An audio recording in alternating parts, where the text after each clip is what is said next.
O atraso no repasse de recursos para a saúde foi tema de audiência na Assembleia Legislativa. Segundo o Conselho Estadual dos Secretários Municipais de Saúde, a dívida das cidades mineiras ultrapassa R$1,5 bilhão. Todos aqui reconhecem que Minas Gerais passa por um momento difícil economicamente. No final do ano passado, o estado decretou calamidade financeira. O problema é que, para amenizar as contas, a Secretaria de Saúde não tem recebido a verba estipulada pela lei orçamentária. A dívida com os municípios se aproxima hoje de R$1,5 bilhão, passa de R$1,5 bilhão. Na ponta, isso significa mortes, desassistência. Então, é preciso, a partir de iniciativas como essa, que buscamos uma interlocução de alto nível com o governo, construir pelo menos uma saída, um planejamento, um cronograma de pagamentos. De acordo com o deputado, 170 milhões não foram repassados para a vigilância em saúde, que combate doenças como dengue e febre amarela, 137 milhões de assistência farmacêutica e 260 milhões de custeio de unidades de saúde também estariam atrasados. Nem a verba do Fundo Federal, que é repassado para os estados redistribuírem para a saúde, estaria chegando. Vai impactar diretamente na assistência, né? Municípios com dificuldade de manter os hospitais, municípios com dificuldade de fazer atenção primária, de fazer vigilância em saúde. Então, essa falta de recurso impacta exatamente na assistência prestada aos mineiros. Os secretários estaduais de Saúde, da Fazenda e de Planejamento e Gestão foram convidados para participar da reunião, mas nenhum deles compareceu para representar o governo de Minas. A ausência dos secretários não foi vista com bons olhos. A impressão deixada foi que a saúde não é uma das prioridades do governo. Se não houver outro caminho, eu acho que o caminho é da judicialização, através de medidas graves, obrigar o governo do estado a reconhecer que a saúde não pode ser a resposta, contingenciar os recursos à saúde, além do razoável, penalizando pessoas, colocando sob risco a sociedade, não pode ser a saída para a equalização das questões econômicas e financeiras do estado de Minas Gerais. Qual a expectativa do cidadão brasileiro sobre os julgamentos dos denunciados na Lava Jato? Este é o tema do Horizonte em Foco desta semana. Confira no comentário de Malco Camargos.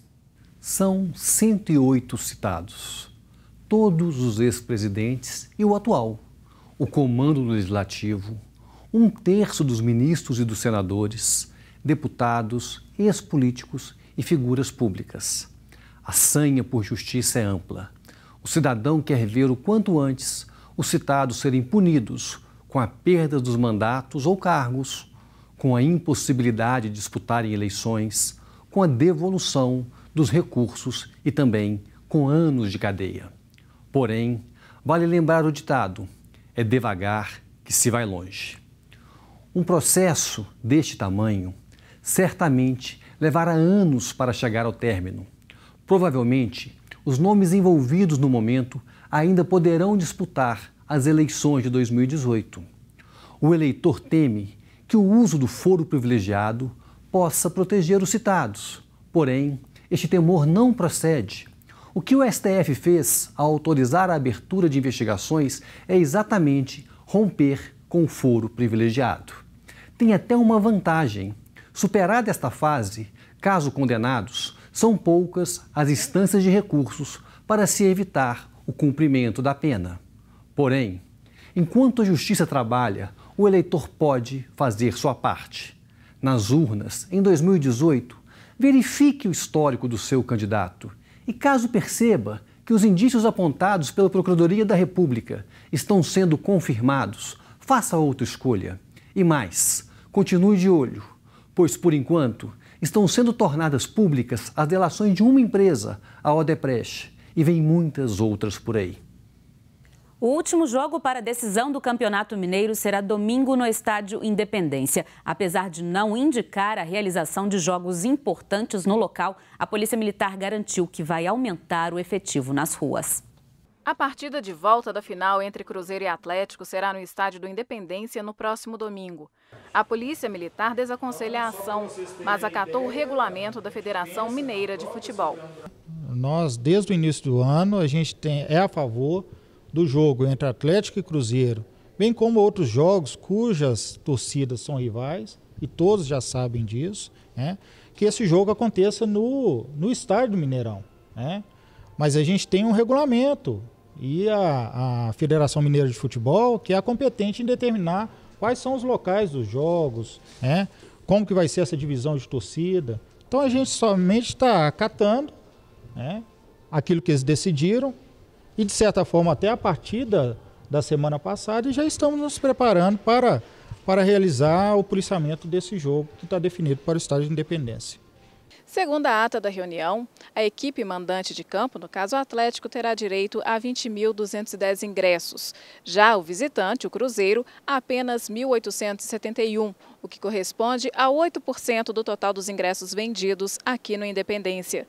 A torcida do Cruzeiro também não poderá trazer bandeiras e instrumentos musicais, assim como a torcida do Galo, que entrar pela arquibancada superior e o setor Ismênia inferior.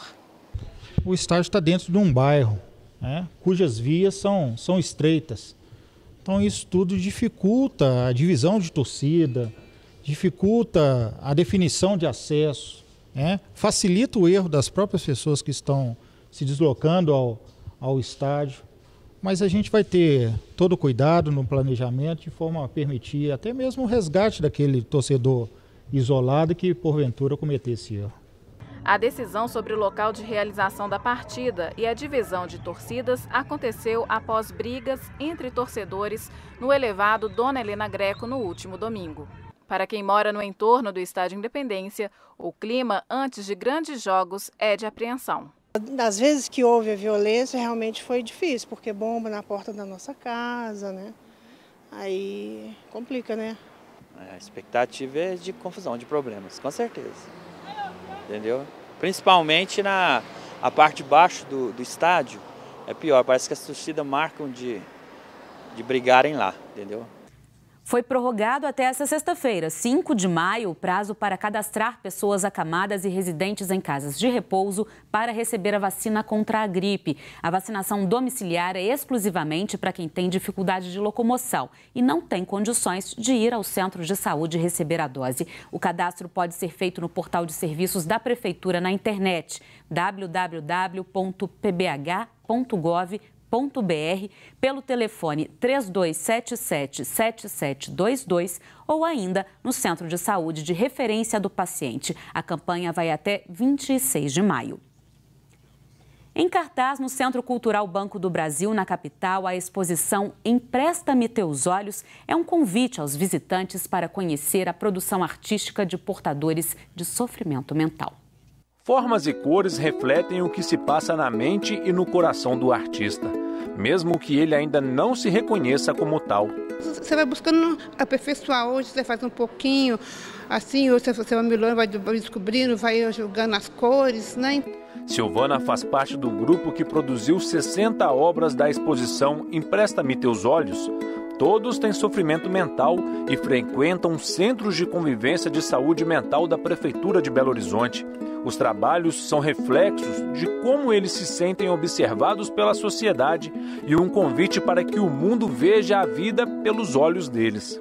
O retrato que eles produzem, os traços que eles fazem, é direcionado para o outro, mas é deles, o tempo todo livre. Assim, a construção até dessas imagens, desses produtos, né, dessas obras, é tudo assim expressiva e uma forma de liberdade de expressão. Na identidade de Lourdes, ela fez questão de colocar elementos que representam sua personalidade, como o gosto por pudim e a saudade dos filhos. Ela tem outras 2 obras expostas, já são 10 anos de trabalho no centro. É uma sensação muito boa, eu estou expondo ali o que eu sinto, o que eu gosto. É muito bom. Além da pintura, os cidadãos com sofrimento mental participam de outras oficinas. Amaral, por exemplo, faz do samba uma bandeira. O amor que eu te dei, o sonho que sonhei, isso não se faz. Mas também fez um autorretrato. É dialogar com as pessoas, olhar meu retrato e ver que eu. Belo Horizonte tem 9 centros de convivência de saúde mental. Trabalham de forma humanizada para ajudar os que sofrem. É uma forma de desconstruir preconceitos, estigmas, né? Que essas pessoas são produtivas, são criativas, né? São capazes de uma produção que dialoga com a cidade. A exposição permite que eles se sintam livres e reconhecidos. E é uma terapia. Mesmo diagnosticada com estresse, síndrome do pânico e distúrbio bipolar, Rosinha ficou toda orgulhosa com o trabalho apresentado. É um trabalho para mostrar para a gente que de louco e de médico todo mundo tem um pouco. A mostra está aberta à visitação de quarta a segunda-feira, de 9 da manhã às 9 da noite, até o dia 29 de maio. O endereço do CCBB é Praça da Liberdade, 450, bairro Funcionários. E o Horizonte Notícia termina agora. Quer ver o programa? É só acessar o nosso site, tvhorizonte.com.br. Até a semana que vem. Tchau, tchau.